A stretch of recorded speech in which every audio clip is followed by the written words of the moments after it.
지금부터 천천히 증거자료 설명을 시작하겠습니다. 나누어드린 배포 자리를 참고해 주시면 감사하겠습니다. 지금부터는 상황의 프레이즈별로 프리덴셔이션 화면을 통해서 객관적인 증거 자료를 보여드리면서 고소인 측의 주장이 얼마나 사실을 왜곡한 거짓말인지 보여드리겠습니다. 먼저 배포 자료를 보시면 첫 번째 공면으로 고소인 측은 연습생 시절이던 2015년부터 지난 4년 동안 문영일 PD로부터 지속적인 폭행을 당해왔고 부모에게 알리면 죽이겠다고 협박을 받아왔다고 주장하였습니다. 이런 주장과 달리 문영일 PD는 멤버들이 연습생 시절을 시작할 때부터 전담 선생님 역할을 수행하였습니다. 당시 멤버들은 문영일 PD와 자신들이 약속한 사항을 지키지 못했을 때나 잘못을 했을 때 자신들이 당연히 처벌받는 것으로 인식하였습니다. 이와 관련해서는 서초고와 방배중학교에 재학 중인 멤버 3명이 학교폭력위원회 상담장에서도 이렇게 진술했다고 이야기합니다. 이게 체벌을 당연히 생각했다고 해서 감정적으로 모두 편하게 받아들였다는 이야기는 아닙니다. 그리고 체벌 후 문영일 PD는 멤버들의 부모들에게 연락해서 연고를 발라달라고 한 적도 있다고 합니다. 특히 많은 문제를 일으켰던 이승현의 체벌과 관련해서는 이승현의 아버지와 수시로 연락을 하였다고 주고받았다고 합니다. 이와 관련된 증거는 이어지는 설명 자료에서 예시를 보여드리겠습니다. 이와 같이 멤버들이 체벌을 당연한으로 받아들이고 있어 이승현은 문영일 PD와 2017년 6월 13일 이전까지는 원만한 관계를 보여주고 있습니다. 이를 증명하는 증거 자료를 보여드리겠습니다. 이 사진을 보시면 대부분의 사진이 2017년 4월 무렵에 촬영된 겁니다. 최대한 객관적으로 공식적인 자리가 아닌 증거를 보여드리기 위해서 폴라로이드 사진과 그 다음에 공연을 보고 나서 멤버들이 자연스럽게 찍은 사진을 보여드리고 있는 겁니다. 여기서 보시면 이승현은 문영일 PD와 어깨동무를 하면서 지금 자연스러운 모습을 보여주고 있습니다. 네. 다음으로 넘어가도록 하겠습니다. 다음으로 2차 공면을 보겠습니다. 일단 부표 자료를 보시면 고소인 측은 2017년 6월 13일 무렵에 아버지가 서원을 방문했다가 우연히 이승현의 상처를 보게 되었다. 당시 이승현의 머리 엉덩이에 심한 상처가 발생했음에도 회사에서 치료를 해주지 않고 방치를 했음을 알고 이를 김창완 회장과 이정현 대표에게 항의를 하여 재발 방지를 약속을 받고 문영일 PD를 물러나게 하기로 약속을 하였다. 또한 이승현이 퇴출된 후 김창완 회장을 비롯한 회사도 문영일 PD의 폭행을 교사 내지 방조하였다는 것을 알게 되었다라고 주장하였습니다. 이런 주장과 달리 당일 서울에 없었다는 이승현의 아버지가 서울에 상경을 하였었는데요. 2017년 6월 13일 사건 당일 이승현이 방송 스케줄을 펑크내고 문제를 일으키자 형 이석철이 연락을 아버지에게 하였고 연락을 받은 아버지가 대전에서 급하게 상경하면서 그 와중에 문영일 PD와 통화를 하였다고 합니다. 이 통화 내용 중 일부가 회사 직원이 촬영한 셀프 카메라 영상에 우연히 삽입됐습니다. 그 통화 내용을 들려드리겠습니다.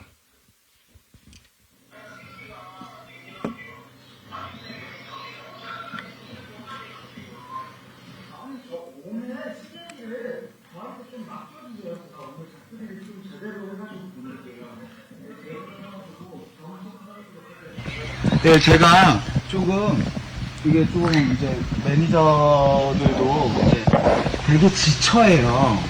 승현이 석철이도 어저께 막 정신 못 차린 것 때문에 오늘 전에 부dom스팅 놓고 오고 막 이런 것 때문에 되게 지쳐해요. 이제 그런 것 때문에 조금 매니저들한테 맡기고 그랬었는데 승현이를 오늘 찾으시면 저한테 보내주세요. 제가 저는 일단 지금 올라가고 있는데. 네네. 네, 제가 일단은 석철이랑 통화해가지고 좀 저도 찾는 거를 좀 오도록 할게요. 아, 네. 아유, 너무 걱정 안 하셔도 될 것 같아요, 어머니. 제가 만나면은 단단히 혼내고 돌려보내면 돼요. 이 통화 내용은 앞에서 말씀드렸듯이 저희 직원은 촬영한 셀프 카메라에 우연히 녹음된 것을 저희가 이번 과정 중에서 찾게 된 겁니다. 통화 내용을 들어보면 이승현의 아버지가 저 지금 일단 올라가고 있는데라고 하면서 상경 주임을 알 수 있습니다.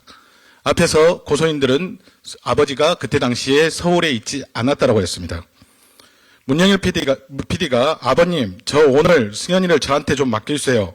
제가 오늘 단돌이 좀 해가지고 보낼게요라고 하는데 아버지가 그럼 네네, 그래야지 하면서 동의를 하고 있습니다.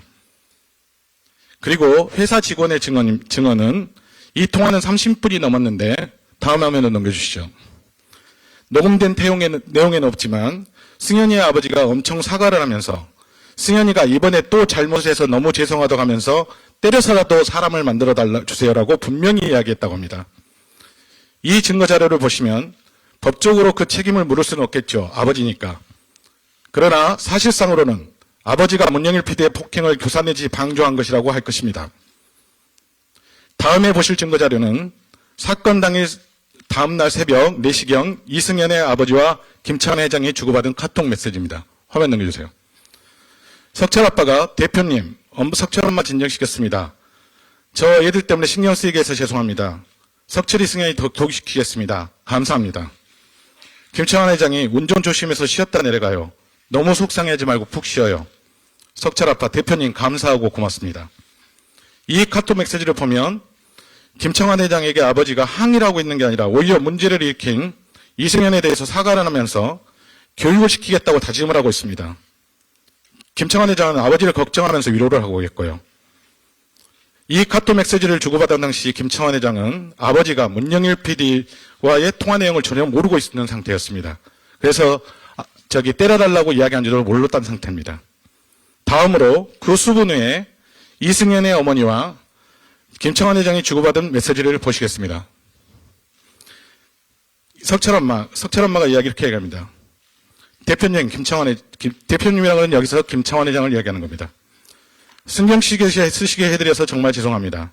앞으로 아이들 주의시키겠습니다. 김창완 회장이 얘들 잘 크고 있으니까 너무 걱정 안 해도 돼요. 문 PD도 나한테 많이 혼났네요. 석철 아빠, 대표님 죄송합니다.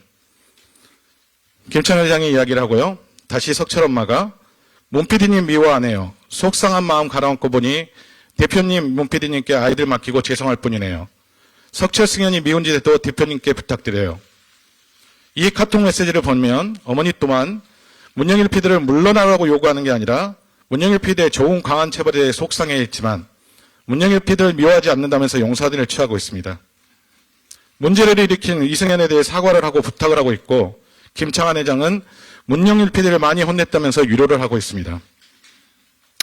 다음으로 한편 문영일 PD는 체벌을 하고 난 후 체벌 과정에서 이승현이 심하게 반발해서 감정적인 때려부분이 있어서 아버지에게 전화를 합니다. 그리고 사건 당일 저녁에 회사에서 만나 대화까지 나눕니다. 이 모습을 정상황이 목격까지 했다고 합니다.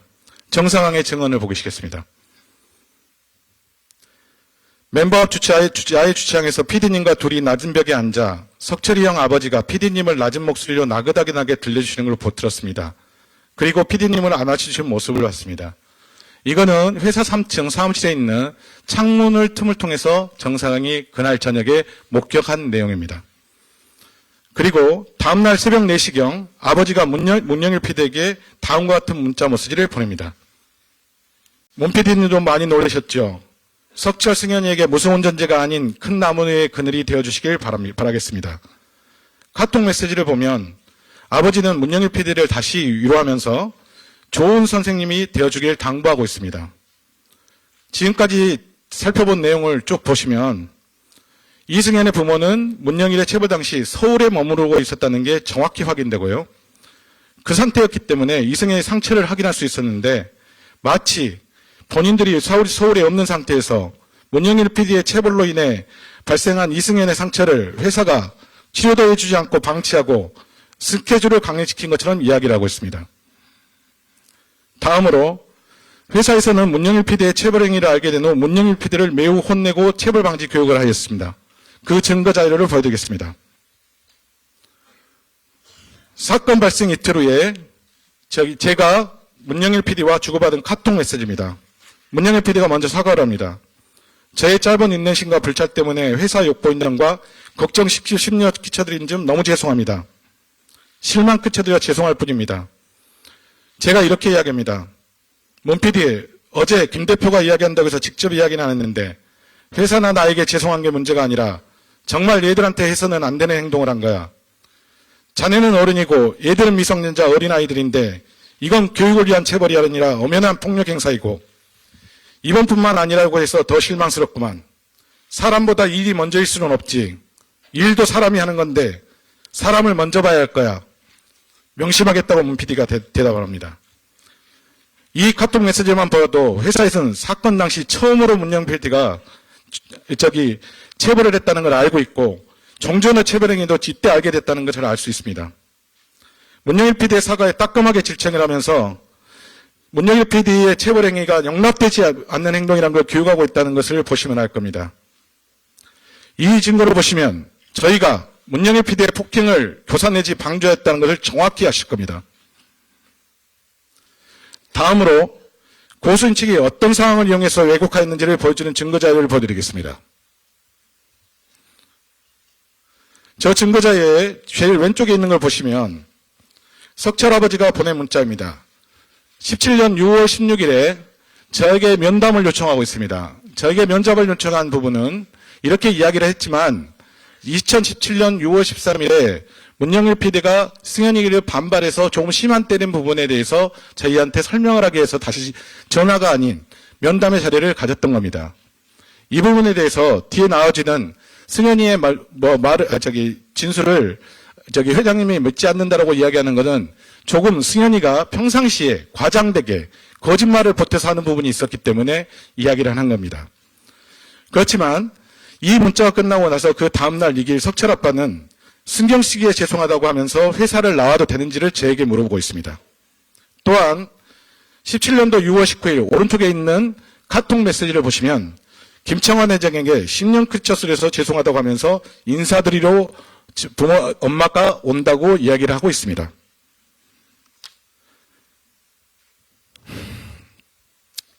자, 다음으로 굉장히 중요한 사항입니다.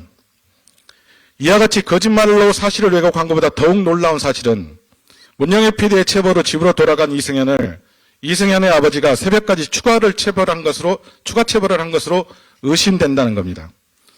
경찰 조사 과정에서는 사건 당일 서울에 없다던 부모가 서울에 있는 것으로 확인되는 증거가 제출을 했는데도 고소인들의 핵심 증거 자료인 2017년도 6월 13일 사건에 이승현의 피해 사진 총 10장 중 9장이 사건 당일로부터 3 내지 5일이 돼서 촬영된 데 대해서는 아무런 의심을 하지 않았습니다. 먼저 저희가 이런 부분을 결합해서 저희가 자체 조사를 진행했는데요. 자체 조사를 진행하긴 경위를 보여드리겠습니다. 멤버 이승현의 증언입니다. 승현이가 회사에서 잘못할 때부터 아버지가 서울로 올라와서 새벽에 죽도록 때렸다는 걸 이석철에게 많이 들었습니다. 이승현을 벨트로도 때렸다고 하고 빠따로도 때렸다는 걸 자주 들었습니다. 17년 6월 13일에도 다음날 스케줄이 있어서 차를 타고 이동하는 중에 이석철이 그날 새벽 잘못을 한 이승현에게 화가 잔뜩 나신 아버지가 대전에 올라와서 골프채로 죽도록 맞았다고 저희에게 이야기했습니다. 그래서 저는 골프채로 맞으면 정말 아프겠다라고 생각했습니다. 이어지는 정상황의 증언입니다. 승현이가 전부터 회사에서 말썽을 부렸는데 아버지가 엎드리게 한 뒤 빠따로 엄청 때리셨다고 석철이 형이 직접 저희에게 종종 말했던 걸 기억합니다. 2번 정도 그런 이야기를 들었던 적이 있습니다. 아버지가 때리실 때마다 엄청 세게 때렸다고 석철이 형이 말하는 걸 기억합니다. 6월 13일 다음 날 울산에서 진행되는 D런 음악방송을 하러 새벽에 회사에 집합에 내려가는 스케줄이 있었습니다. 스케줄 가는 차 안에서 석철이 형이 승현이가 어제 말썽을 부리고 나서 집에 갔는데 아버지께서 대전에서도 올라오셔서 승현이가 문제를 일으킨 것에 대해 화가 나셔서 그런 짓을 하면 안 된다고 하시면서 골프채로 새벽 4시까지 죽도록 두드려 맞았다고 했습니다. 이와 같은 증언을 듣고 저희는 전문기관인 고려대학교 법의학연구소의 고소인 측 변호인이 2018년 10월 20일에 언론사의 보도자료와 함께 파일 형태로 배포한 폭행 피해 사진과 기자회견 시 공개한 폭행 도구로 제시된 1m 30cm가량의 몽둥이를 첨부해서 2018년 10월 30일자로 감정을 고려대학교 법의학연구소에 의뢰하였고 12월 14일자로 감정대화를 회신받아 관련자의 증거를 첨부한 서류와 함께 검찰에 제출했습니다. 그 감정 결과를 보시겠습니다. 저희가 보냈던 촉탁 의뢰 공문이고요. 법의학연구소로 회신받은 공문의 내용입니다. 다음 넘어가겠습니다. 이 자료를 보시면 이거는 고소인 측이 언론 기자회견 시 공개한 몽둥이의 사진입니다. 다음. 자, 왼쪽에 있는 엉덩이 사진을 보시는데요.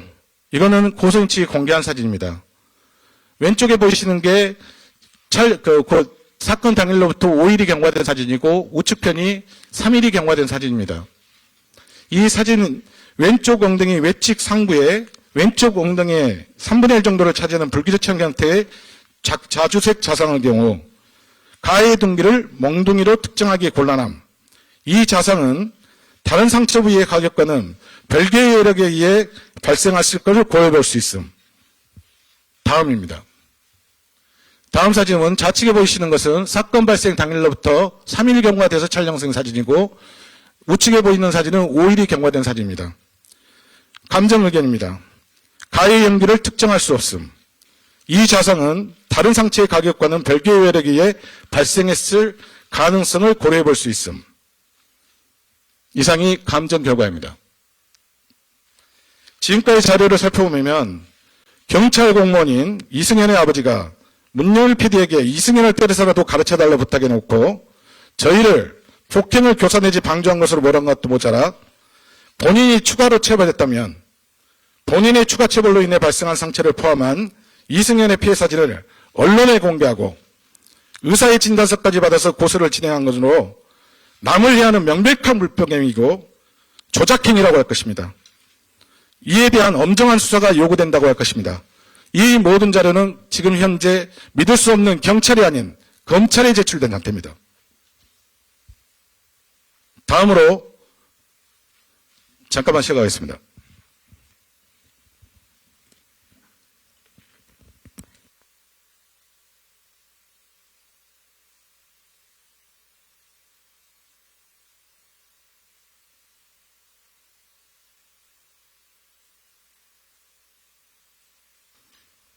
다음으로 3차 국면을 보시겠습니다. 고소인 측은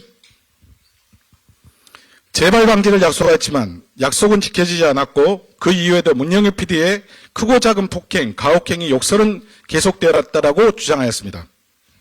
이와 관련해서 언론에서 저희가 인터뷰에서 밝혔듯이 2017년 10월 18일에 문영일 PD가 저희 내부 브이라이브가 끝나고 나서 5층 스튜디오를 정리하는 멤버들을 훈계 차원에서 5 내지 10분 정도 엎드려 펴치는 시키는 건이 발생을 하였습니다.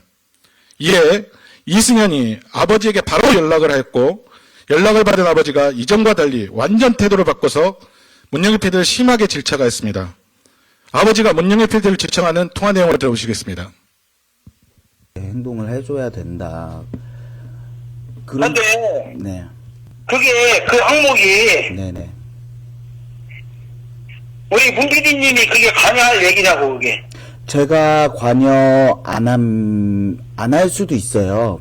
근데 아버님 제가 관여를 안 할 수도 있어요. 안 할 수도 있어요. 근데 좋아. 그러면 네네. 만약에 이런 똑같은 주제로 예예. 밑에 있는 사무실에 있는 어떤 분들이 예예. 했는다고 하면 네예.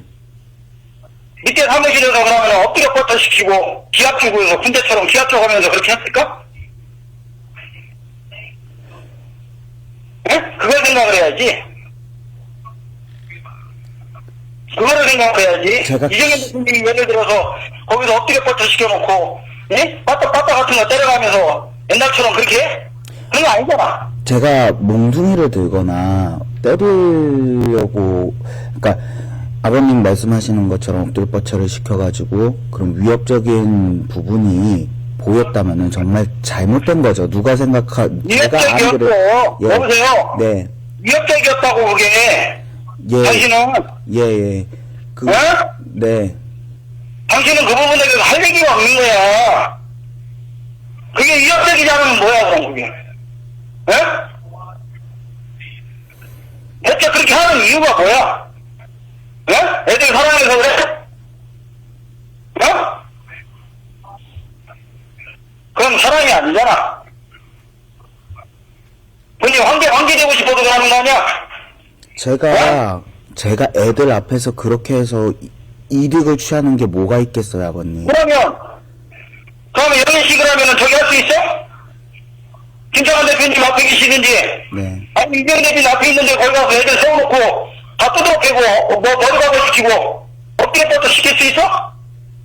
그렇게 할 수 있어, 없어? 그럴 용기 있어, 없어? 왜, 그런 사람들은 왜, 회장님도 그렇고 대표님도 그렇고, 없는 자리에서만 당신이 혼자 있을 때만 왜 그런 일을 자꾸 벌이냐고. 예? 다른 부모들은 가만히 있으니까 다 웃고 뭐야? 그런 거 아닙니다. 이 통화 내용을 들어보시면 아버지가 2017년 6월 13일에 있었던 문영일 PD의 처벌행동에 대해서 용서를 했다고 하지만 속으로 화난 마음을 간직하고 있다는 걸 확인할 수가 있을 겁니다. 더불어 아버지가 김창완 회장이나 이정현 대표가 문영일 PD의 폭행을 교사 내지 방조하지 않았다는 것을 정확히 알고 있었음을 다시 한번 확인할 수 있을 것입니다.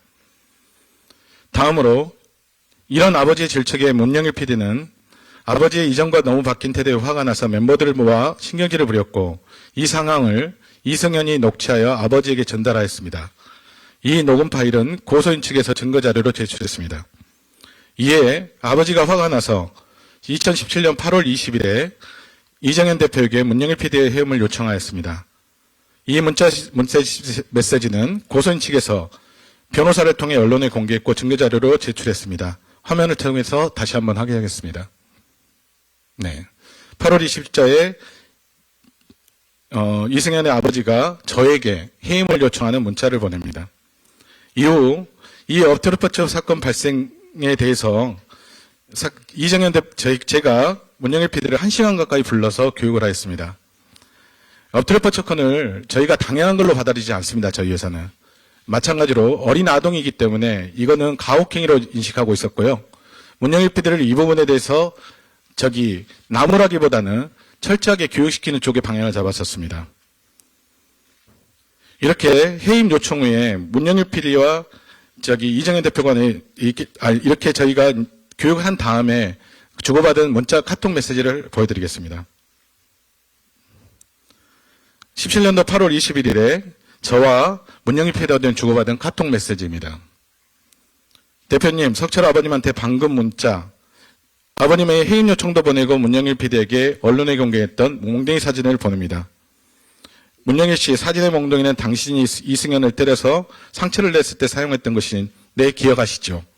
혹시 잊었는지 몰라서 기억하시라고 보내드립니다. 왔다고 저한테 이야기를 하면서 일단 정직 처분을 내려주셨으면 하고 하면 좀 가라앉지 않을까요? 사실이 어찌됐건 1순위는 회사에 피해가 오는 거 원하지 않고 대표님과 회장님께서 어떤 처분을 하셔도 속상하지 않을 것입니다. 라고 합니다. 그러면서 또 마지막으로 따끔하게 말씀해 주신데도 불구하고 심각이 짧게 행동해서 대표님도 회장님도 신경 쓰시게 해서 만들어서 죄송하고 정말 마음속 깊이 감사드리고 있다고 카톡 메시지를 마무리하고 있습니다. 이 카톡 메시지에서 보셨듯이 아버지의 해임 요청에 문영일 PD는 이정현 대표에게 저에게 본인의 잘못된 행동에서 사과하고 스스로 자숙기간을 요청하였습니다.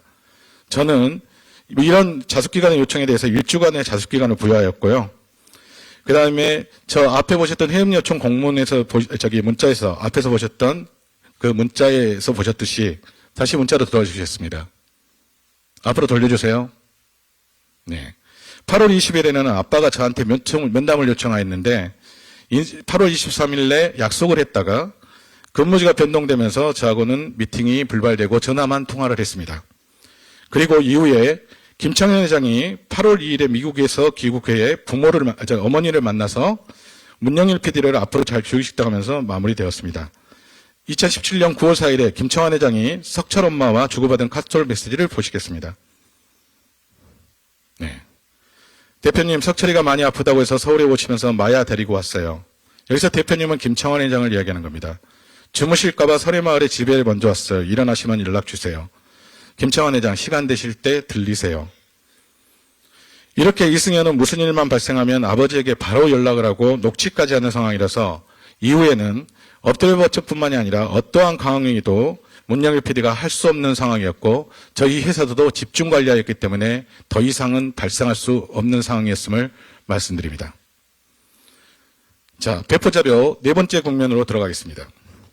배포자료 확인하시면 이후 회사를 그만둔 문영일 PD가 2018년 10월 들어 다시 복귀하므로 멤버들이 공포에 떨며 전전긍긍했다라고 주장하였습니다. 문영일 PD는 2018년 1월 14일자로 저희가 퇴사 조치를 하였습니다. 그랬다가 이석철을 비롯한 일본 멤버들의 요청과 업무 공백을 고려해서 멤버들과 협의 이후에 2018년 3월 1일자로 복귀시켰습니다. 문영일 PD가 2018년 3월 1일자로 복귀했다는 증거 자료를 보여드리겠습니다. 문영일 PD의 근로소득 원청 증수증입니다. 이 사건이 터지고 나서 2018년 10월 18일자로 바로 본인이 요청해서 퇴직한 그때 발생된 근로소득 원청 징수 영수증입니다. 거기서 보시면 재입사를 2018년 3월 1일에 한 것을 확인하실 수 있을 겁니다. 그리고 이 문영일 PD가 그만뒀을 때 누구보다 이석철이 문영일 PD의 복귀를 강하게 요청하였는데 그 증거 자료를 보시겠습니다.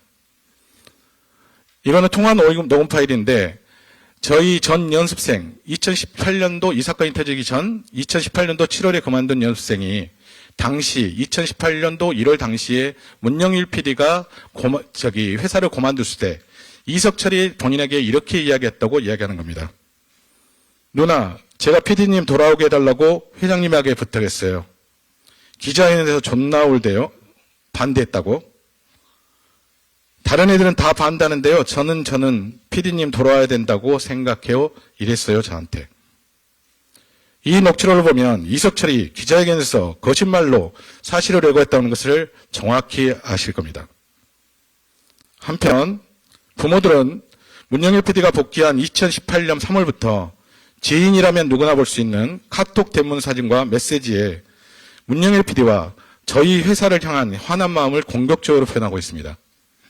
아버지의 카톡 메시지부터 보시겠습니다. 지금도 현재 유지하고 있습니다. 경찰 공무원인 이승현의 아버지가 카톡 대문을 보시면 3월 27일에 참고 있으니까 우습게 보이지. 나 준비 중이다. 5월 26일부터는 도끼 사진과 망치를 든 사진을 바꿔가면서 조금만 기다려. 다음으로 어머니의 카톡 메시지를 보시겠습니다. 이 카톡들은 고소가 진행된 후 여론이 집중되자 메시지 전체를 삭제했는데 그때 당시에 저희가 캡처해 놓은 겁니다. 2018년 3월 28일에 죄를 지었으면 이젠 벌을 받아야 해. 너의 잘못을 세상 사람들에게 알려주지. 인과응보. 저희 회사를 향해서 특히 김청환 회장을 향해서 이야기하는 것 같습니다. 2018년 4월 11일에 반평생을 살았는데도 그렇게 사람 먹는 놈이 없을까. 밥피기 얼레 같은 놈 때문에 모든 걸 잃어버린 날이 올 거야. 또한 다음에 한번 넘겨주십시오. 2018년도 4월 30일에는 김청환이 카톡에 좋은 메시지를 썼는데 그거에 빗대어서 소중한 인연이 아니란 걸 알았으면 끝이 좋은 인연이 되기를 바라지 말자라고 올려놓고 있습니다. 부모들이 이와 같은 행동을 벌인 반면에 이승현은 회사의 노력 결과 2017년도 6월 13일 사건 이후 소원했던 문영 PD와 관계가 다속되듯 회복되는 결과를 보였습니다. 그 증거 영상을 지금 보실 텐데요. 이 증거 사진과 영상을 보실 텐데 이거는 2018년도 8월 5일에 문영일 PD의 생일을 축하해주는 멤버들의 모습입니다. 다음으로 넘어가 주세요. 이 사진을 보시면 사진에서 밝게 웃고 있는 이승현의 모습을 보실 겁니다. 그리고 영상 쓸 수 있나요? 생일 축하합니다.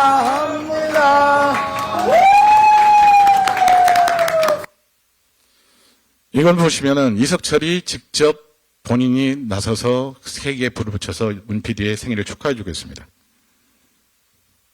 종합해보면 문영일 PD의 복귀 시점이나 복귀를 반대했다는 이석철의 주장이 얼마나 거짓인지를 알 수 있을 겁니다. 또한 문영일 PD의 복귀로 멤버들이 공포에 떨며 전전긍긍한 것이 아니라 부모들이 화난 마음으로 전전긍긍했고 이와 같은 상황이라 문영일 PD는 어떠한 체벌이나 가혹행위도 할 수 없는 상황이었습니다. 다음으로 매포 자료의 5번째 국면에 대해서 설명드리겠습니다. 고소인 측은 문영일 PD가 2018년 10월 들어 복귀함으로라고 다시 왜곡하고 있습니다. 2018년 10월 4일에 이승현이 문영일 PD에 정식으로 항의하고 김청환 회장에게 문영일 PD의 복귀에 대해서 항의하자 이승현을 퇴출시켰다고 주장하였습니다. 회사에서는 이승현을 멤버로 결정한 결론은 지난 언론 인터뷰에서도 밝혔듯이 문제를 많이 일으킨 이승현을 적극적으로 관리하고 교육했지만 2018년도 10월 4일에 김청환 회장이 악기 멤버 3명을 교육하는 과정에서 김청환 회장에까지 씩씩거리며 대드는 상황이 발생해서 더 이상은 갈상할 수 없어 이승현을 멤버에서 제외하기로 결정하였습니다. 저희가 왜 이런 결정을 했는지를 보여주는 이승현의 잘못된 행동에 대한 정리 내용입니다. 다음으로 넘겨주시죠. 연습생 시절부터 이승현은 수차례 거짓말을 하다 들통나고 다른 멤버들과 잘 어울리도 못했습니다. 형을 때리기도 하고 회장님 앞에서 핸드폰을 집어던지기도 하고 멤버 김중호를 난간에 밀치고 목을 조르기도 했고 멤버 이혜성의 머리카락을 손으로 잡고 얼굴을 받아서 멍이 들기도 하고 컴백을 앞두고는 자켓과 뮤직비디오 촬영을 마친 상태에서 멤버들로 활동을 그만두겠다고 저에게 의사를 보시해서 컴백 활동만 하기까지는 해야 된다라는 합의하에 하다가 바로 활동을 하고 본인이 기본이 지워지자 다시 번복하기도 했습니다. 7월에는 형 이석철을 모기채로 때려서 어깨 등에 상처가 나서 꼬맸습니다.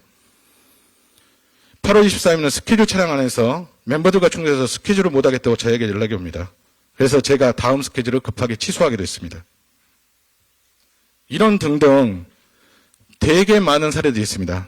저희가 이게 말이 아니라 정확한 증거를 갖고 이야기하는 대표적인 사례 몇 가지를 보여드리겠습니다. 자, 다음 넘겨주시죠.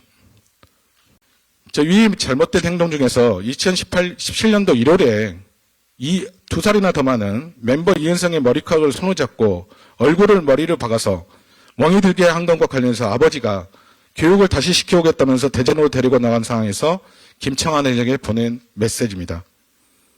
대표님, 김청환 회장입니다. 석철 승현이 오늘 할아버지 할머니 산소에 인사드리러 갔는데 앞으로 거짓말 절대 안 하겠다고 약속하고 맹세했습니다. 제가 승현이에게 마음 다스리는 책을 주었는데 서울 집에서 방송하면서 읽어보라 했고 석철 엄마가 옆에서 감독하기로 했습니다. 대표님 김창원 회장입니다. 에게 죄송스럽고 제가 더 승현이 집중해서 좋은 인성 심어주도록 많이 노력하겠습니다. 다음으로 위 잘못된 내용 중에 2018년도 5월 24일 이날은 저희가 설렘의 앨범으로 첫 방송을 하는 날이었습니다. 스케줄 픽업을 위해서 저희 매니저가 석철이와 승현이 사는 집 앞에 갔을 때 이승현이 엄마와 싸우면서 엄마한테 해서는 안 되는 욕을 하고 이걸 말리던 이석철과 주먹 다툼을 하는 것과 관련해서 현장에 있던 매니저의 통화가 일부 녹음됐습니다. 자, 틀어주시죠. 형, 빨리 오세요. 승현이지 마. 빨리야. 그만해. 가만있어. 하지 말라고. 니네 자리 바꿔, 빨리. 가만. 자리 바꿔. 너 손톱이 내려가. 짧게 녹음이 되었네요. 이승현이 스케줄 촬영 앞에서 큰 길에서 큰 소리로 자신의 어머니께 차마 임에답지 못할 네가 XX냐, 네 XX냐 욕하는 걸 매우 듣고 멤버들이나 같이 있던 매니저들이 엄청 충격을 받았다고 합니다. 그리고 이렇게 일단 상황을 수습해서 방송국에 가 있는 매니저에게 석철 엄마가 전화를 해서 새벽 상황을 다시 자세하게 설명합니다. 녹음 파일 듣겠습니다. 형아 EDM 그거 출근한다고 거짓말한 거 승현이한테 말을 안 했어요, 제가. 네. 그 얘는 형아가 아무 잘못 없는데 왜 자꾸 늦게 오는 거 갖고 뭐라 하냐 이런 식이었던 거예요. 네.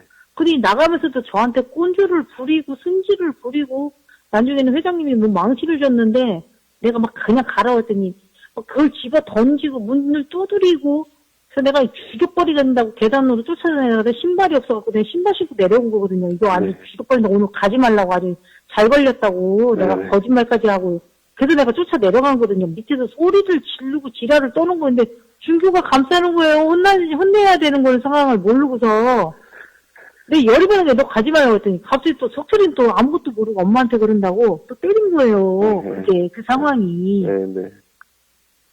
아휴. 그러니까 아까도 전화 와서 제가 그 상황을 설명을 했어요. 석철이한테. 네네. 그랬더니 자기는 그것도 모르고 엄마한테 막말을 하는 것 같아서 네네. 그 멤버들도 있고 한데 창피해서 승현이를 때렸다고 하더라고요. 네. 또한 같은 통화에서 2000년도 7월에 발생한 이승현이 형 이승철과 싸우다가 모기채로 때려서 어깨 등에 상처가 나서 꼬맨 사실에도 관련해서도 이야기하고 있습니다. 한 번은요, 석철이를 때려가지고요, 모기채로 때려서 귀 뒤에 찢어지고 팔 찢어지고 어깨 찢어져가지고 꼬맸어요. 제가 새벽에 올라왔어요. 피 질질 흘리고. 지금까지의 녹음 파일은 저희 매니저들이 업무 확인차를 위해서 전화기에 자동 녹음 기능을 활용하고 있었는데 어머니가 전화했던 내용을 찾다 보니 이런 내용들이 발견된 겁니다. 이 통화 내용은 보통 30분 내지 40분 정도 됩니다. 저희 직원들의 어머니가 이렇게 여러 차례 이야기하면서 본인들의 아들의 잘못을 이야기하고 있습니다. 이상의 자료를 보시거나 들으시면 저희 회사에서 이승현을 어쩔 수 없이 멤버에서 제하는 결정했다는 것을 자연스럽게 아실 겁니다. 이상으로 전체 상황에서 얼마나 고소인들이 거짓말을 왜곡하였는지를 보여드렸습니다. 그 다음으로는 저희 회사에서 멤버들이 저희들의 모토는 멤버들이 서로 사용하면서 스스로 생각하는 힘을 갖는 아티스트, 건강한 사인으로 키우자는 모토를 갖고 열심히 노력해왔습니다. 특히 2017년 6월 13일 사건 이후에는 문제가 아는 이승현에 대한 각별한 관심을 가지고 특별한 관리를 하였습니다. 그 노력의 일당과 결과를 보여주는 일부 자료를 공개해드리겠습니다. 먼저 6월 13일 사건 이후 김창완 회장이 이승현을 수시로 면담하고 관리한 내용입니다. 보시면 2018년도 5월 24일 카톡에서는 이승현이 엄마 아빠 때문에 힘들다고 하면서 스케줄 끝나고 면담을 김창완 회장한테 요청하고 있습니다. 흔쾌히 김창완 회장이 받고 있습니다. 다음 카톡 메시지입니다. 김승현이 회장님 이거 보헤미안 랩소디 영화를 이야기하는 겁니다. 개봉하면 같이 바로 가요. 보러 가게 되면 팝콘도 사주세요. 김창완 회장이 웃는 모습으로 그러자고 이야기합니다. 다음입니다. 2018년도 6월 17일 카톡 메시지입니다. 이승현이 회장님 맵부 왔어요. 신나는 이모티콘. 화이팅 해라고 김창완 회장이 격려하고 있습니다. 다음으로는 다음 카톡 넘겨주세요. 다음으로는 제가 이승현을 사건 이후에 수시로 면담했던 내용을 보여주는 카톡입니다. 워낙 회사에 제가 있기 때문에 저 방에 계속 자주 들어오는데요. 이렇게 이제 중간중간에 카톡을 보여서 저하고 약속을 정하기도 합니다. 사건 발생 후 4일이 지난 2017년도 6월 17일에 저에게 면담을 요청해서 저하고 면담을 하고요. 7월 달도 이렇게 면담했던 내용들입니다. 수많은 카톡들이 있는데 그중에 대표적인 걸 보여드린 겁니다. 다음으로 저희는 갈등 관리 차원에서 직원으로 하여금 저희가 멘토 관리를 시켰습니다. 그래서 이승현을 전담 관리를 시켰습니다. 보시면 같이 영화로도 보러 다니고 저희 직원이 이승현이 좋아하는 축구복을 사주기도 합니다. 다음으로 넘어가십니다. 예, 영화를 보러 가서 같이 카톡을 보고 사진을 찍죠. 예, 영화를 본 것만 해도 수차례입니다. 그래서 이렇게 쭉 지속적으로 관리를 해왔고요. 다음 카톡이요.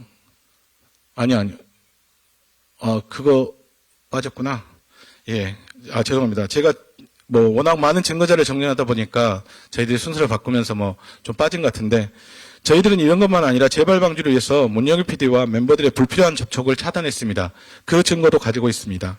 그리고 6월 13일 사건 이후에 일주일 만에 매니저를 급하게 추가 채용해서 문영일 PD가 애들과 접촉하는 부분을 차단하기도 했습니다. 그걸로 그 증거까지도 다 가지고 있습니다. 네. 다음으로 2017년도 6월 13일 사건 이후 특별히 집중 관리해서 이승현이 사건 이후에도 평소와 다름없이 밝은 모습으로 스케줄도 소화하고 다른 멤버들과 즐겁게 지내는 모습을 보여드리겠습니다. 공식적인 스케줄 영상은 저희 업무 때문에 저희가 강압적으로 한다고 하실까봐 저희가 영상을 찾다 보니 우연하게 저희 직원이 찾은 이승현, 사건지, 이게 6월 15일이기 때문에 사건으로 발생으로부터 3월이 지난 6월 15일 클럽 뮤직비디오 촬영 현장에서 이우진과 이승현이 즐겁게 나오는 영상입니다. 지금부터 보시겠습니다. 무조건 안 세요. 잠깐만, 부처님처럼. 뒤로 넘어가는 거 아니야? 뒤로 넘어가요, 뒤로 넘어가요. 간다? 뒤로 넘어가 뒤에 받쳐줘. 내가 붙여줘. 잘 못 때릴 수도 있는 거 최대한 때려보겠습니다. 간다? 할 수 있는 한. 한 번에 간다? 주먹으로 때려. 잘못 때렸다. 나만큼 아니었잖아. 한 번 더 하자. 안 할게. 어때? 승현이 성일상. 네, 다음으로 7월 달에 음악중심 울산 특집을 내려간 직원들이 그 회식하는 장면에서 이승현의 밝은 표정을 보실 겁니다. 저희들 회사 카톡 내용과 거기에 있는 사진을 크게 보여드리고 있습니다. 네. 다음으로는 데뷔를 앞둔 2016년, 저희가 2016년 11월 3일에 데뷔를 했습니다. 근데 2016년 9월 10월경에도 멤버와 그 부모들까지 세계적인 공연밴드를 관람할수록 저희가 또 배려를 했고요. 학교 수련회를 참가하도록 배치하는 등 얘들의 뭐 학습권이나 인격권, 휴식권을 보장해서 저희도 최대한 노력을 했습니다. 그 증거 자료입니다. 자라선 페스티벌에서 열리는 공연에 제가 부모들까지 가는 것을 초대권을 구해서 보내주는 내용이고요. 그 다음에 이거는 이석철이 알 수 없음으로 되어 있는 거는 이석철이 카톡에 전화번호가 바뀌어서 그런데 이석철이 저에게 보낸 메시지입니다. 대표님 오늘 수련회 가는 거 조심해서 안전하게 다녀오겠습니다. 문피디한테 들었어. 즐거운 시간 되고 조심히 다녀오세요. 이게 불과 데뷔하기 전 한 2주를 앞둔 상황에서의 수련회를 가는 내용들입니다. 다음으로 회사는 평소에 멤버들의 건강 컨디션 조정과 같이 세심하게 배려를 하면서 멤버들의 신체적 건강을 보장하기 위해서 노력했습니다. 그 증거 사진들을 보여드리겠습니다. 쭉 별다른 설명 안 하겠습니다. 저희 카톡 사진에는 이런 것들이 증거들이 너무 많습니다. 예, 석철이가 감기 걸렸다고 저희 단체 톡방에서 신경을 씁니다. 다음. 그리고 김청환 회장은 석철이가 아프다고 그랬을 때 석철이 엄마와 카톡을 주고받으면서 의사를 소개해주고 시술 일정을 정리해주고 그 다음에 건강식품을 추천해주기도 합니다. 이런 증거는 너무나 많습니다. 그리고 김청환 회장이 사강이가 감기 걸렸다고 저에게 이야기합니다. 감기 주사 좀 맞추라고. 그래서 제가 직접 데리고 사강이를 주사를 맞추러 가게 됩니다. 다음입니다. 이석철이 아픈 거하고 관련해서 도저히 병원 치료는 안 된다 그래서 제가 김청환 회장이 잘 아는 지압을 데려가는 내용입니다. 16년도, 17년도 뭐 제가 이야기가 있었는데 저희 그 직원이 그러는데 제가 왼쪽에 들어간 것은 제 사비로 데려간 겁니다. 자, 이런 결과로 이석철, 이승현 형제를 포함한 모든 멤버들이 김청환 회장을 아빠처럼 생각하고 존경하고 너무 좋아했습니다. 저희들 뭐 설레임 표지사진이나 이런 것들을 공개했더니 공식적이지 않냐라고 하실 것 같아서 그 다음으로 그걸 증거를 보여드리겠습니다. 이거는 저희가 2년 동안 그동안 사용했던 애들의 병원비나 약제비를 했더니 총 190회가 나오고요. 435만 원이나 이렇습니다. 예, 넘어가겠습니다. 네. 이석철이 본인 인스타에 올린 글입니다. 이석철이 고소를 진행 전에 메시지를 삭제했습니다. 하단에 보시면 정말 김청환 회장님 존경한다. 나에게 두 아버지가 있다면 나를 낳아주시고 바르게 성장할 게 있게 키워주신 친아버지와 음악의 길로 바르게 인도시는 회장님이 있음을 감사한다. 다음으로 2018년도 8월 30일에 그 형제의 어머니가 회사 직원과 통화하면서 한 내용입니다. 들어보시겠습니다. 뭐 대학을 안 가고 만약에 사이버를 가게 되면 대표님하고 자기는 동고동락을 하면서 더 많이 할 거래요. 그렇게 하고 운전면허 먼저 따놓고 동고동락하고 EDM을 더 많이 할 거라고 하더라고요. 원래 그쪽으로 밴드보다는 그쪽을 더 관심 있어 해요. 그렇죠. 솔직히 잘하기도 하고 솔직히. 네. 이어진 통화 파일 듣겠습니다. 네, 저도 그렇게 생각하거든요. 그랬더니 지가 또 회장님하고도 회장님은 얘기 안 하려고 그러는데 그거 물어보고 또 저기 하는 것 같더라고요. 아빠처럼 생각을 하세요. 그러니까요. 또 워낙에. 또 좋아하고 존경하고 석철이 승현이는 뭐 너무 좋아해. 지금까지 통화는 형제의 어머니가 이야기하고 있는 내용입니다. 고소인 측은 이와 같이 온갖 거짓말로 사실을 왜곡해서 저희 회사를 폭력과 폭언, 협박을 일삼는 비인간적 회사를 만들었습니다. 저희 회사는 멤버들도 다 내보내고 직원들도 내보내고 회사를 문 닫을 지경에 이르렀습니다. 그동안 저희가 이스트라이트를 위해서 저희의 유일한 자산이었던 이스트라이트에서 투자한 비용만 25억에 이릅니다. 이렇게 한 것도 모자라서 이제는 고소인 측이 도를 넘는 행동을 합니다. 이에 잘못된 행동을 제발 멈추기를 바라는 마음에서 고심 끝에 공개를 결정하였습니다. 다음부터 보실 영상은 고소를 준비하던 2018년 10월 4일에 이석철이 영상 넘겨주시죠. 치밀하게 사전 준비를 하는 모습이 CCTV에 촬영된 영상입니다. 들어주세요.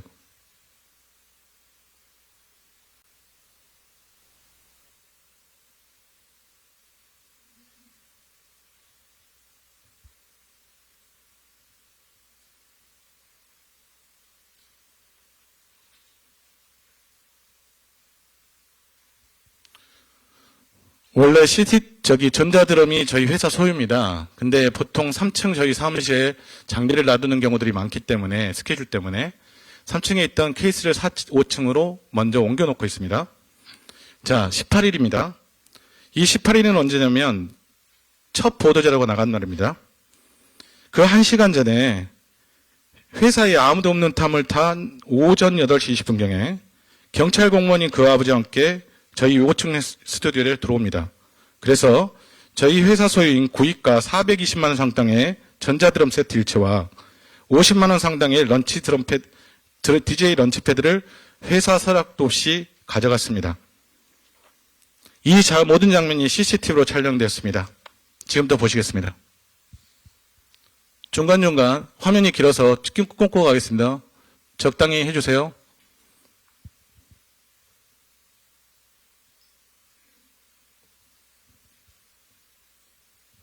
지금 들고 나오는 게 저희 회사 소유의 전자드럼입니다.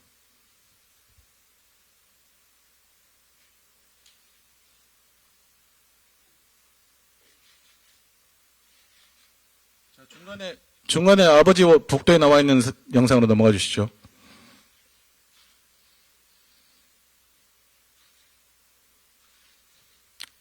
아버지 모습 보이는 CCTV 영상으로 넘어가 주세요.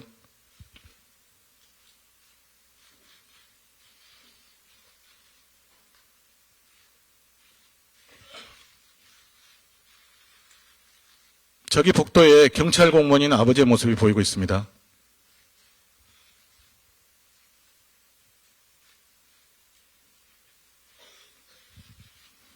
심지어는 저 케이스까지 들고 나가려다가 좀 그랬는지 케이스는 다 두고 가더라고요.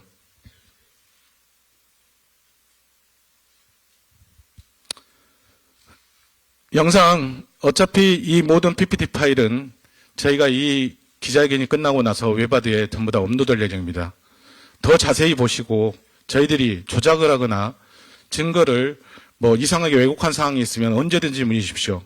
저희가 다 답해드리겠습니다. 이 사실을 알고 저희도 되게 경황이 없던 중에 한 일주일 지나서 상황을 알았습니다. 그렇지만 이게 저희가 조사를 받고 있었고 사실 저희가 쓸데없이 이렇게 피해자들을 갖다가 압박한다는 느낌이 좋아서 저희도 참고 있었습니다. 근데 이제는 더 이상 못 참을 것 같습니다. 절대죄로 고소를 진행할 예정입니다. 이상입니다. 지금부터 질의응답 사항이 있으시면 질의응답을 진행하겠습니다.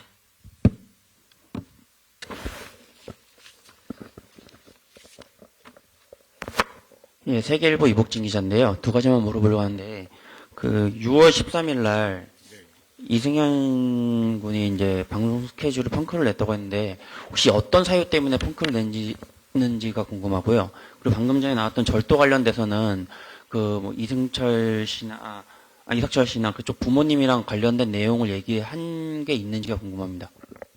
아, 마지막에 뭐라고 말씀하신 거죠? 절도 관련돼서는 예, 그쪽 예. 부모님이나 당사자들한테 내용을 이야기한 게 있는지가 궁금합니다. 먼저 말씀드리면 절도 관련해서 아직까지 부모들한테 이야기는 안 했습니다. 네. 사실 법적으로는 그렇습니다. 훔쳐가면 절도죄가 성립합니다. 저희가 한다고 해서 반한다고 해서 절도죄가 아닌 건 아닙니다. 근데 저희가 그걸 지금 이 상황에서 사실 저희 대응하기도 바빴고요. 말씀드렸듯이 저희가 그거에 대해서 압박하는 느낌이 주기가 싫었습니다. 저희 공정하게 수사받고 싶었습니다. 근데 경찰이 이런 결론을 내려서 저희가 이 자리를 갖는 겁니다. 다음으로 이 17년도 6월 13일에 이승현이 스케줄을 펑크낸 이유는 다른 게 아닙니다. 그때는 5월 18일 날 저희가 You're My Love라는 앨범으로 활동을 컴백한 당시였습니다. 그래서 그 전날도 그렇고 그 다음 날도 그랬고 계속 방송 스케줄이 있습니다. 그래서 그 6월 13일 다음 날도 보시면 6월 14일에 17년도 6월 14일에 쇼챔피언 방송을 하고 오후에 저기 울산 뒤란에 가서 공연을 합니다. 그런데 하루 쉬는 기간 때문에 이승현이 학교 방과 후에 축구를 하는 거죠. 그래서 이제 그걸 멤버들 같이 다니는 멤버들인 방배중학교에 있던 멤버들이 이 부분을 이야기를 하고 사실은 혼날 게 두려워서 없어져 버립니다. 사라져 버려서 거의 이석철과 아버지가 급하게 상경하면서 이승현을 찾으러 다닌 겁니다. 네. 대답이 되셨습니까? 다음 질문 받겠습니다.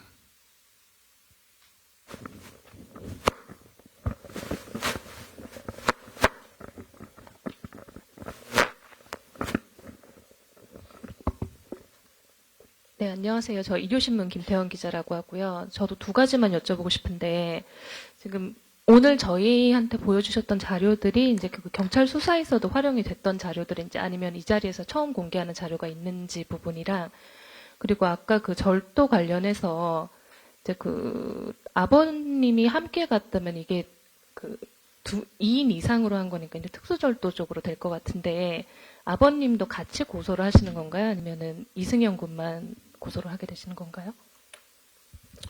고소를 진행하게 되면 당연히 이거는 공범입니다. 그래서 같이 진행할 예정이고요.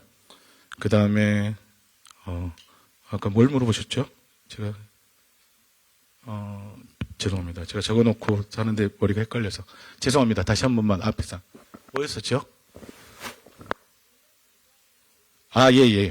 오늘 공개한 자료들은 저희가 경찰 조사 과정에서 대부분 다 제출했던 자료고요. 그 다음에 검찰 과정에서 새롭게 제출한 거는 아까 보셨던 아버지가 추가 처벌한 것이 의심되는 자료들입니다. 저희가 고려대학교 법의학연구소에서 저희가 받은 시점이 미묘하게도 경찰 수사기 과정이 마무리되는 시점하고 맞물렸고요.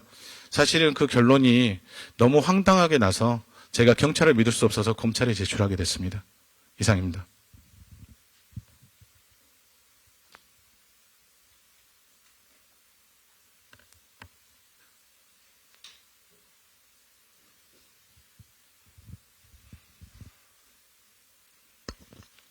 예, JTBC 김민광 기자입니다. 그 첫 번째 사실 부분에 대해서 좀 질의를 드리겠는데요. 여기 보면은 그 문영일 PD의 주장이겠죠. 그 아이들은 자신들이 당연히 체벌을 받는 것으로 인식해왔고 체벌 후 멤버 부모들에게 상처를 치료해주라고 연락을 했다. 이렇게 돼 있는데 일단 이 대표님은 카톡을 공개하면서 모르셨다 이렇게 해명이 된 것 같고 김창완 회장은 이 사실을 그러면 알고 계셨나요? 아니면 모르고 계셨나요? 질문 다 하셨습니까? 김창완 의원도 모르고 있었습니다. 네. 지금 그리고 연고를 발라주고 이런 상황은 문 PD한테만 확인한 게 아니라 이 사건이 터지고 나서 부모님한테도 확인을 했던 상황이고요. 아까도 말씀드렸듯이 멤버들이 이렇게 진술한 상황은 멤버들한테 제가 직접 청취한 내용입니다. 이 사건 이후에. 그리고 서초고등학교 중학교하고 서초고등학교 방배중학교 애들이 재학을 하고 있어서 이 사건이 터지고 나서 교육청의 특별 지시로 학교 폭력 상담이 있었습니다. 그 상담 과정에서 아이들이 진술한 내용입니다. 그래서 그건 그 학교 상담 진술 내용으로 확인해 보셔도 충분히 이건 알 수 있을 겁니다. 이런 부분도 경찰에 제가 다 이야기를 하고 관련 증언까지 다 제출한 상태입니다. 그러면 이 문영일 PD의 폭행 사실은 그동안 전혀 모르고 계셨다는 말씀이신 거죠? 예. 알겠습니다.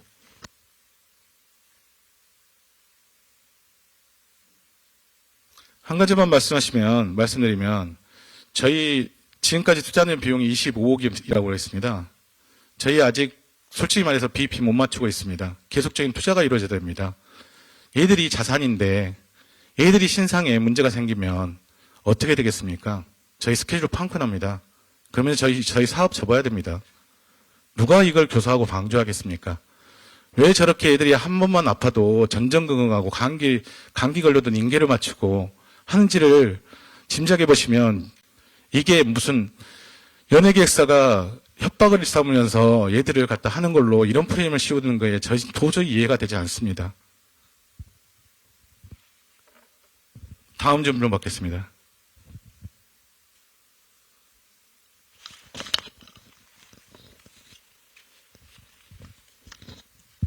네, YTN 스타 장내리 기자입니다. 질문 한 가지 드리고 싶은데요. 이석철 군이 회사에서 숙소 지원도 해주지 않고 악기도 일체 지원을 해주지 않아서 본인들 개인 악기를 썼다고 주장을 했었는데 아까 절도 장면이 나오는데 그러면 그 악기들은 평소에 연습 때 쓴 것들인지 자세한 내용 궁금합니다. 어느 그룹이나 밴드들은 모르겠습니다. 아이돌 그룹이라서 그런지 모르지만 아이돌 그룹들은 회사가 만들죠. 연주를 안 하는 친구들을 연주를 가르쳐서 하죠. 근데 저희들은 원래부터 영재 밴드라는 타이틀을 가지고 원래부터 원래 활동했던 애들입니다. 자기 드럼 갖고 있고요. 김종호는 자기 기타 갖고 있습니다. 여러분이 상상하지 못하시는 가격입니다. 뭐 엔도저를 받아가서 갖고 있는 것도 있고요. 그래서 악기들 같은 경우는 대부분 자기들이 악기를 갖고 있고 만약 공연을 나가게 되면 그 비싼 악기를 갖고 나가지 못하기 때문에 회사가 렌탈을 합니다. 그리고 마지막에 이석철이 가지고 나갔던 양성은 저희 그 전자드럼이라는 것은 저희가 유어마일러부터 활동 때 처음으로 국내에서 선보였던 악기입니다. 해외에서는 DJ 디스클로저라든가 이 기타 등등의 아티스트들이 많이 사용하고 있는데 저희가 어리지만 연주를 잘하면서 보여주기 위해서 저희가 구입해서 사용한 겁니다. 그래서 그거는 스케줄 할 때 당연히 가지고 나가고요. 그래서 그거는 정확하게 회사의 자산입니다. 그리고 숙소와 관련된 상황에서도 제가 진짜 사람들이 그런 것 같습니다. 소위 말해서 아이돌 그룹은 모든 사람이 다 숙소 생활을 시켜야 되는 걸로 생각을 하는데 저희는 숙소 생활을 안 시키고 싶었습니다. 저희가 회사의 모토에서 말씀드렸지만 저희가 얘들을 통제하고 숙소 생활하면 통제하고 관리해야 됩니다. 매니저를 같이 살게 합니다. 대부분의 회사는. 그러면서 얘들이 일거수일투족으로 감시하고 핸드폰을 압수를 해놓고 이럽니다. 근데 저희는 핸드폰 다 있고요. 그 다음에 얘들이 자기 공간이 있어야 우리 김창완 회장의 신조가 자기 공간이 있어야 그 속에서 자기의 음악을 꿈꾸게 됩니다. 그래서 뭐 지방에 있었던 이석철의 부모님 같은 경우는 올라와서 생활을 하다 보니 그게 부담이 되신 건 사실이겠죠. 근데 뭐 저희가 말씀드렸듯이 그것까지 지원을 모조해 준 것은 그걸 미안해야 되는 문제인지는 전 솔직히 의문입니다. 저희가 지금까지 투자한 돈만 이런 것 빼고도 제가 25억이라고 말씀드렸던 것 같습니다. 네. 네, 안녕하세요. 매일경제 스타투데이 박세영 기자입니다. 문영일 PD님이 구속 기소되신 거에 대한 회사의 입장이 궁금하고요. 그리고 오늘 그 이승현 군 아버지의 폭행 가능성에 대해서 좀 말씀을 하셨는데 어느 정도 확신을 가지고 계신 건지 아니면 의혹을 제기하시는 수준인지 궁금합니다. 문영일 PD의 그 고소된 것에 대해서는 어쩔 수 없는, 안타깝지만 어쩔 수 없는 행위로 생각합니다.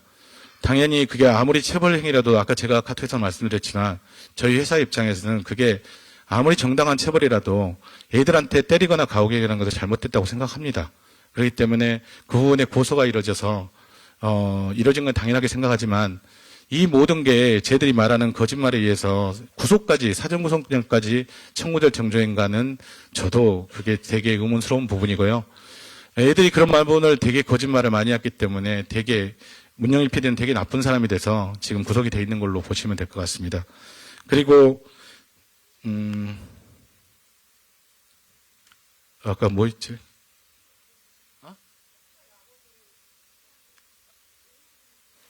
예. 그거는 저희가 수사기관은 아니지 않습니까? 그래서 수사 자료를 당연히 저희가 알 수 있는 한에서 낸 거고요. 그 다음에 저희가 목격을 하거나 이런 게 아니기 때문에 애들의 증언도 당연히 석철이 이불을 통해서 들었기 때문에 이게 확실하다, 아니다. 이렇게 저희가 말할 입장은 아닌 것 같습니다. 지금부터 저희가 제출했기 때문에 경찰과 검찰이 그 부분에 대해서는 정확히 수사를 하고 해야 될 필요가 있다고 생각합니다. 왜 그러냐면 이 6월 13일 폭행 사진이 언론에 공개되었고 그 부분이 문영일 PD한테도 저희한테도 되게 중요하다고 생각합니다. 그래서 그 부분은 정확하게 수사를 바라는 겁니다.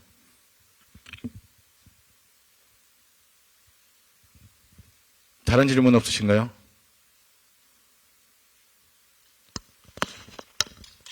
네네. 네, KBS 김소연 기자입니다. 어쨌든 지금 쟁점은 김창완 대표가 알면서 했느냐 아니면 정말 몰랐느냐 여부인 것 같은데 이전에 기자회견 했을 때 이 목격하고도 뭐 살살해라 이러면서 모른 척했다 이렇게 얘기를 했거든요. 그러니까 그런 점이 전혀 없었다고 완전히 부인을 하시는 건가요? 그 상황과 관련해서는 저희도 이제 목격자가 있지만 저쪽에서 얘들이 아동폭력 피해자 일관된 진술이라는 부분 때문에 그러는데요. 잠깐 추가 증거 자료로 제가 준비했던 거 6월 13일 상황에 대한 걸 한번 보여주실래요? 파워포인트 한번 또 띄워보겠습니다.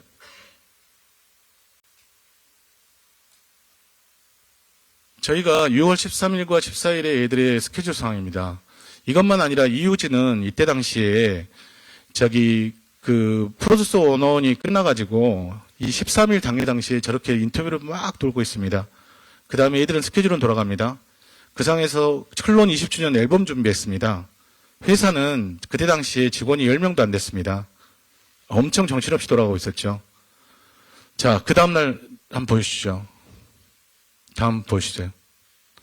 이게 이제 그때 당시에 다음날 새벽 12시 9분에 저희 연습실에서 김창완 회장이 저기에 있었다는 걸 보여주는 사진입니다. 지금 저희 보시면 저희 연습생, 그 다음에 클론, 구준엽, 그 다음에 우진이까지 다 들어가서 연습 영상을 계속 연습을 하고 있었습니다. 이 이틀 뒤에 클론의 뮤직비디오 촬영이 있었습니다. 에브리바디. 그렇기 때문에 김창완 회장하고 그때 당시에 저희가 브이라이브가 끝나고 나서 제가 몇 시경인지는 모르겠지만 10시에서 10시 반경에 저희 회사 직원들 다 남아 있었습니다. 그 상황에서 저희 연습에 참가하는 이우진과 저와 그 다음에 저희 최모모 대리라는 친구하고 이렇게 4명이 이동을 하고 있었습니다. 근데 문을 열고 나가는데 제일 먼저 나갔던 김창완 회장이 좀 시끄러운 소리가 들리자 뭐야? 그러면서 5층에 올라갈 테니까 저보고 제 차로 저희가 안무실이 그때 당시에 도보로 10분 내지 15분 떨어진 거리에 있었습니다. 그래서 이제 제 차로 이동하기 위해서 제 차를 타고 가는데 저하고 저희 최대리하고 그 다음에 이우진은 차에 내려가 있는 상황이었고요. 김창완 회장은 제가 목격하는 거는 그러고 나서 올라가서 바로 내려왔습니다. 근데 김창완 회장이 이야기하는 건 그렇습니다. 올라가서 시끄러운 소리 봤는데 둘이가 나와 있더래요, 복도 앞에. 그래서 뭐냐, 왜 이렇게 시끄럽냐. 뭐 하는데 이렇게, 야, 너무 혼내지 말고, 얘들 스케줄도 있는데 그러지 말고, 적당히 하고 그냥 마무리해. 하고 얼른 나 스케줄 있으니까 빨리 내려가 볼게. 이런 취지로 이야기를 하고 바로 내려왔답니다. 만약에 저쪽이 진술하듯이 이승현이 머리채가 잡혀 있다면 다음 폭행이 이루어질 거로 짐작하는데 다음날 스케줄이 아까 스케줄표 보셨듯이 7시 20분 집합이고 그 다음에 지방까지 가야 됩니다. 그러면 저희가 그걸 보고 김창완 회장이 아무리 이상한 사람이 아닌다면 그걸 보고 그냥 내려오겠습니까?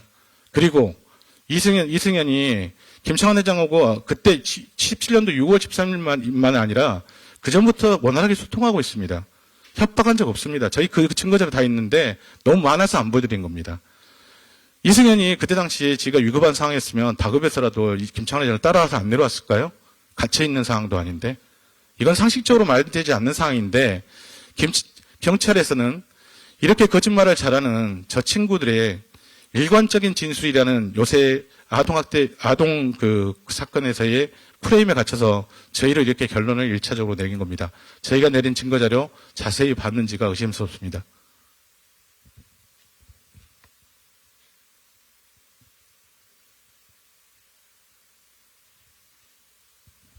참고로 저희가 경찰에 제출한 것은 증거자료만 103가지입니다. 여기서 다 보여드리지 않은 여러 가지 카톡 메시지, 전화 통화 내용, 기타 등등 증언 해서 수없이 많습니다. 원래 제가 한 200가지 모았는데요. 저희 변호사님이 그중에서 효과적인 것만 들어가져 있어 정리한 게 103가지입니다.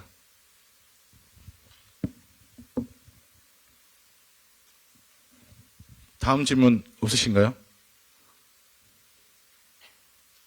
그러면 이어서 멤버들 인터뷰 진행하겠습니다. 아까 궁금하셨듯이 제가 애들의 증언이라고 이야기하는 것은 제가 애들 사실 확인해서 낸 겁니다. 저희가 교육시킬 일도 없고, 그 다음에 생각하듯이 저희 전속계약 다 해지되어 있습니다.